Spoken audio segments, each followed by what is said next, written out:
Hey guys, Christian here, and what a way to kick off the road to Wrestlemania. And what a way to start it by talking about the 2017 Royal Rumble pay-per-view. Now, I am a little mad about this pay-per-view in certain ways, but I love this pay-per-view to death. But there's little things about it that I didn't like. I want to talk about the negatives first before I talk about the actual pay-per-view. One negative, I got 3 predictions right and 5 wrong. I am a little upset that I got the predictions wrong, but whatever, it's okay. 2, no Finn Balor and no Samoa Joe. Everyone thought Samoa Joe was going to debut. Like, it's the perfect time to debut him. And I guess they're going to wait till Elimination Chamber or something. I have no idea when he's going to debut. And Finn Balor has already been cleared by doctors, so I don't know why he's not, like... He's almost pretty much cleared by all the doctors. I don't know why he's not, like, going to compete. That's something I don't get. So with that, it really made me upset. And 3...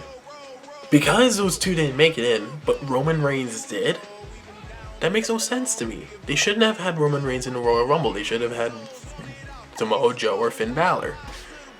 But Vince McMahon gets whatever he wants, I guess. So to start off, we had the kickoff show, which not a lot of people care about. There's only one match that was really important. You had the SmackDown Live Women's 6-woman tag. Team Becky won, which was one prediction I got right. Naomi got the pin, so I think they're gonna build up Naomi to be the next SmackDown Live Women's Champion. You had Cesaro versus Galanderson. Galanderson won the Raw Tag Team titles, which I think was great. They are a tag team that really deserved to be the Raw Tag Team Champions. They should have been Raw Tag Team Champions back when they should have defeated the New Day at SummerSlam. But I guess now is a better time than never. I'm a little ashamed because I thought Sheamus and Cesaro was going to hold the titles till at least Mania, lose them at Mania, and then them breaking up the next night on Raw. But we're just going to have to wait and see what happens. And then we had Sasha versus Nia Jax, which I thought was a pretty, I didn't see the match. I need to go back and watch it.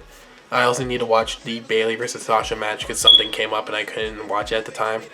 But I think they're really pushing to have the fatal 4-way Banks, Bayley, Nia, and Charlotte. That's what I'm assuming they're gonna do, which I'm actually pretty excited for. I would love to see that fatal 4-way, especially at Mania with Bayley winning the title. You had the Universal Championship match with Chris Jericho in a shark cage, Roman Reigns versus Kevin Owens, which was in a no disqualification match, which I thought was a pretty good match. I think that Kevin Owens really showed that he deserves to be the Universal Champion. A frog splash, I think, into the table through Roman Reigns. You had the Mountain of Chairs spot with Roman Reigns hitting Kevin Owens with the Superman punch, and he falling into the Mountain of Chairs. I thought that was great. And Braun Strowman interfered and attacked Roman Reigns, costing Roman Reigns the Universal title. So Roman Reigns versus... So in that match, Kevin Owens won, and I don't know, I think... I don't know what to think about this, because I think Kevin Owens has not been a great Universal Champion. I think they're going to have Chris Jericho versus Kevin Owens for the Universal title. I just would have thought Chris Jericho should have won the Rumble, which I'll get to in a bit. But as long as Chris Jericho won, everyone was happy. And then you had the Cruiserweight Championship match, which was a very good match. I really liked it. Neville and Rich Swann, they looked great. They showed off that they really deserve to be here. They really deserve to be like fighting for the Cruiserweight Championship.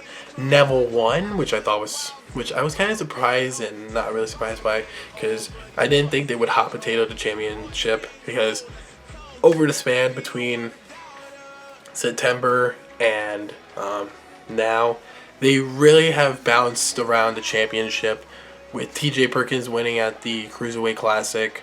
I think Brian Kendrick winning at Hell in a Cell. Rich Swann winning on 205 Live, and Neville winning here. I just think that they need to have the Cruiserweight Championship on a guy that they can be stable with, and I think Neville is that guy to hold the title for a long time and be the Cruiserweight Champion for a while. So I definitely do see them holding the championship for a while. I definitely do see Neville holding the championship for a while. And then you had Cena versus Styles, which was the best match of the night over the Royal Rumble. Sorry. And this is up there. This is my second favorite. SummerSlam is still my favorite match between Cena and Styles so far. But I do think that Cena versus Styles is a really, really good match. It was a really good match. They did everything. They threw everything that they could at each other. Cena did show shades of being heel with like really powerful clotheslines. Cena showing that he's like really pissed off because he can't beat AJ Styles. AJ Styles showed that he was cocky. AJ Styles being as great as he usually is.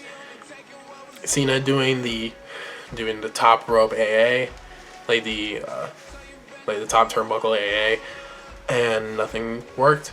And then John Cena did this really cool thing, which I thought is something he's never done before, but was really cool. And I think this is up there with his Hurricane Rana into an AA thing that he did to CM Punk back in 2013. What he did was he gave AJ Styles the AA and then did a roll, picked him up into another AA, which I thought was really cool and something that John Cena has never done before. So I thought that it was a really good way of John Cena winning the WWE Championship, which he's a 16-time world champion. I would have thought maybe he would have saved it till Mania winning the championship or something like that, but I guess I didn't want to go with him winning the championship now. I guess that's great. And I'm happy that John Cena is the 16-time world champion. I knew it was going to come sooner or later, and I think that it's a great thing that he defeated AJ Styles. Then we have the Royal Rumble match, Cass and Jericho. The WWE Network was giving me some problems, so I started to get scared because I thought I was going to miss something from the Rumble, but I didn't. So we had Cass and Jericho. Everyone did pretty good in this match. Of course, you had the jobbers in the beginning of the match. Kalisto, Mojo Rawley. But then Braun Strowman came out. He started laying waste to everyone. Then you had what's his name? Sami Zayn come out. Sami Zayn did a pretty good job. Sami Zayn did a pretty good job in this match. I thought he wasn't the Iron Man, but he was going pretty far. Chris Jericho was the Iron Man in this match. And then you had what's his name? Yeah, then you had James Ellsworth come out later on. But before James Ellsworth came out, at the number 10th entrant, Ty Dillinger, the Perfect 10, he debuted, and everyone was excited. I think it was the biggest pop of the Royal Rumble match. I think it's really good that he won. Randy Orton and Bray Wyatt did pretty good. Like other superstars like Baron Corbin, he did pretty good. Sheamus and Cesaro, they eliminated the New Day. Kofi Kingston did this really cool spot where because he was going to the top rope, Baron Corbin was about to hit him, and Kofi Kingston, this is like the least charismatic of all of his Royal Rumble elimination teases, where you know how the turnbuckle, the posts, they made them electronic or Titantron so they're bulky. He hung on to that with his hands and then went back into the ring, which I thought was creative. It's something that I never would have thought. And I thought, well, they were gonna do what Culture did suggested and have Kofi being like thrown into the crowd and crowd surf like the ECW Spike Dudley thing. That could have been cool, but this was actually pretty cool. I thought this was really nice. And then you had what's his name? Brock Lesnar come out at some point. They teased the dissension of Sheamus and Cesaro, which I could definitely see Sheamus and Cesaro having a match at Mania. You had so many good like teases for what they can do at Mania. James Ellsworth came out with Carmella around the time that Braun Strowman was in the ring. I would have thought maybe that Big Cass would come out and cause James Ellsworth to go in the ring, but because of the whole Carmella thing, but they didn't, so I was really surprised by that. And then you have, of course, Brock Lesnar and Goldberg. Goldberg eliminated Brock Lesnar. Goldberg was in the ring for a little bit, and then The Undertaker came out. And then The Undertaker eliminated Goldberg, leading to the number 30 spot. And who it was? Roman Reigns. I know Vince wants Roman Reigns versus The Undertaker, but did they really have to go that far? Did he really have to go that far as not putting in Samoa Joe, not putting in Finn Balor, not putting in Kurt Angle, putting in Roman Reigns? I don't know. I guess we're gonna have Roman Reigns versus The Undertaker.